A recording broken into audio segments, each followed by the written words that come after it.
یہ بات ہو نہیں سکتی کہ انسان کی زندگی میں مشکل نہ ہو۔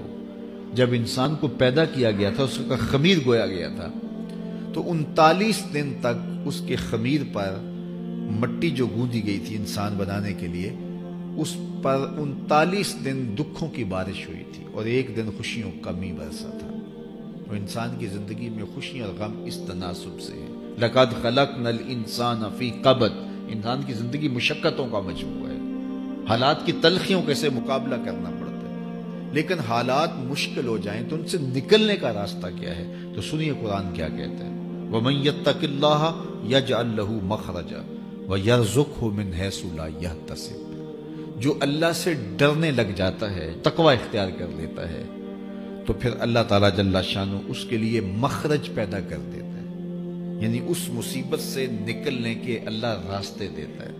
یہ اس شخص کا مقصوم ہے جو اللہ سے ڈرتا ہے۔ اس پر مشکلات اس پہ بھی آتی ہیں، یہ نہیں کہ اس پہ مشکلات نہیں آتی، زندگی کی مشکلات کا وہ بھی شکار ہوتا ہے، لیکن جو ہی مشکلات آتی ہیں ان مشکلات سے نکلنے کا اللہ اسے راستہ بھی عطا کر دیتا ہے۔ اور دوسری بات، وَيَرْزُقْهُ مِنْ حَيْثُ لَا يَحْتَسِبُ، اللہ اس کو وہاں سے رزق دیتا ہے جہاں سے اسے گمان بھی نہیں ہوتا، وہاں سے رزق دے دیتا ہے۔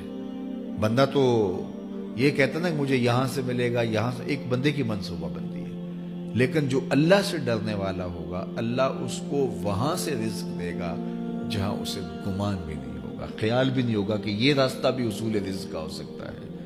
تو یہ میرے رب کا وعدہ ہے اور میرے رب کے وعدے سچے ہیں۔ تو جب تم اللہ سے ڈرنے لگو گے تو یہ تخت و تاج، یہ دنیا کی عزتیں، یہ تمہارے قدموں میں ہوں گی۔ اس سے ڈرنے کا نتیجہ ہے جو تمہارا رب تمہیں عطا فرمائے گا۔ حضرت عمر رضی اللہ تعالیٰ عنہ کی خدمت میں ایک شخص آیا، اس نے کہا میرے ہاں اولاد نہیں ہے، تو آپ نے کہا استغفار پڑھا کرو۔ ایک دوسرا شخص آیا کہ صاحب بارشیں نہیں ہوتی، فرمایا استغفار پڑھا کرو۔ تیسرا شخص حاضر خدمت ہوا اور کہا کہ ہمارے ہاں قحط کا عالم ہے، فرمایا کہ استغفار پڑھا کرو۔ تو کوئی پاس بیٹھا تھا، اس کے اٹھ کے جانے کے بعد کہا کہ مختلف لوگ مختلف سوال لے کر آئے اور آپ نے ایک ہی جواب دیا کہ استغفار پڑھا کرو۔ تو کہا میں نے اپنی طرف سے تھوڑا دیا، یہ تو میرے رب کا فرمان ہے۔ کہا وہ کیسے؟ کہا سورہ نوح پڑھو، فَقُلْتُ اسْتَغْفِرُوا رَبَّكُمْ۔ حضرت نوح علیہ السلام نے اپنی قوم سے کہا کہ اپنے رب کے حضور استغفار کیا کرو، اِنَّهُ كَانَ غَفَّارًا۔ اس کا نتیجہ کیا ہے؟ جب تم استغفار کرو گے تو وہ تمہارے گناہ بخش دے گا۔ ایک تو فائدہ اس کا یہ ہوگا، وَيُرْسِلِ السَّمَاءَ عَلَيْكُمْ مِدْرَارًا، آسمان سے موسلادھار بارشیں بھی برسیں گی، وَيُمْدِدْكُمْ بِأَمْوَالٍ وَبَنِينَ، اور اللہ تمہیں استغفار کی برکت سے مالا مال بھی کر دے گا، وَبَنِينَ، اور تمہیں بیٹے بھی عطا کرے گا، وَيَجْعَلْ لَكُمْ جَنَّاتٍ وَيَجْعَلْ لَكُمْ أَنْهَارًا، تمہیں باغ بھی عطا کرے گا اور تمہیں چلتی ہوئی نہریں بھی عطا فرمائے گا۔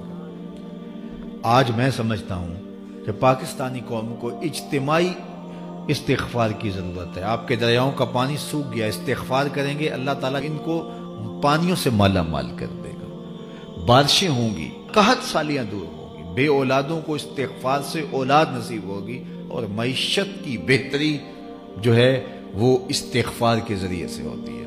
تو یہ 5 چیزیں بیان فرمائیں، تو استغفار سے خوشحال زندگی کا تصور